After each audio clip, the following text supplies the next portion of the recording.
Ladies and gentlemen, a little while ago we told you of the news which just came down a few minutes ago, the death of Cardinal Edward Egan, the former Archbishop of New York, who passed away at 2:20 p.m. this afternoon here in New York after going into cardiac arrest.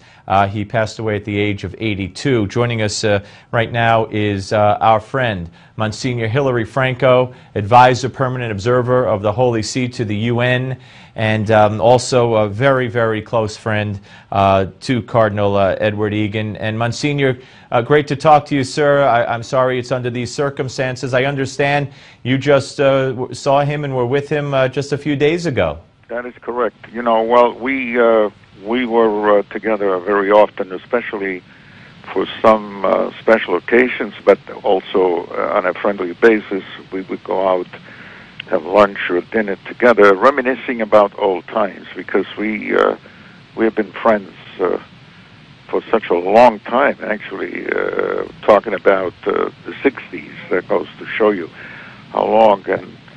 And you spent 15 years together at the Vatican, correct? 14 years together under the same roof at Villa Strich, which was the residence of American prelates who worked in the Vatican. How should we think of Cardinal Edward Egan when we think back on his accomplishments and what he meant to the Church? Well, first of all, you know, he was a tremendous and accomplished canonist, namely an expert in canon law. And he was so close to John Paul II because he was his American, he used to call him il mio, my American professor. And so, well, he was one of the 6 members that were called by John Paul II to go over some of the final observations under new code of canon law, just to give you an idea.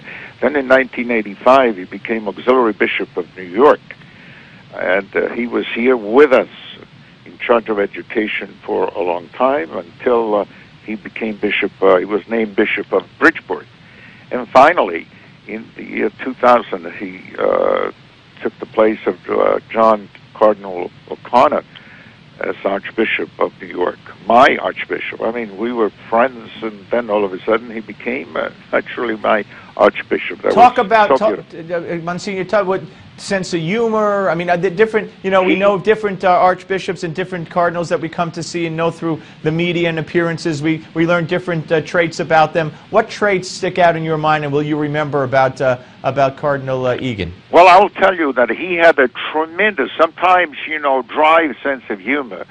But that humor was really resonating all over the place, wherever we were. And at the same time, he did so much for the Church in New York. I do have to tell you that he was well known in the business world by so many benefactors. He was a catalyst for people who wanted to help the Church and the Holy Father. So I would say that he really made a tremendous. Is leaving a tremendous mark in the history of this archdiocese and also in the history of the world.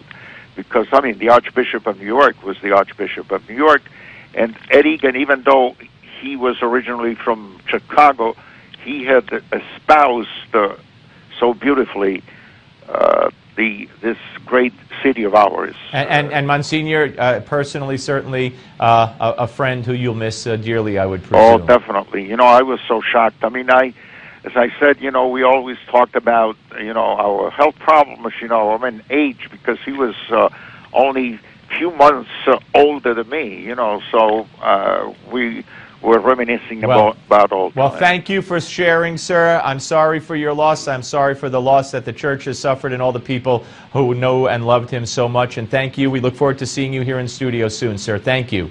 Okay, God bless. All right, we'll be back, folks, with Gimme 5. Don't go away.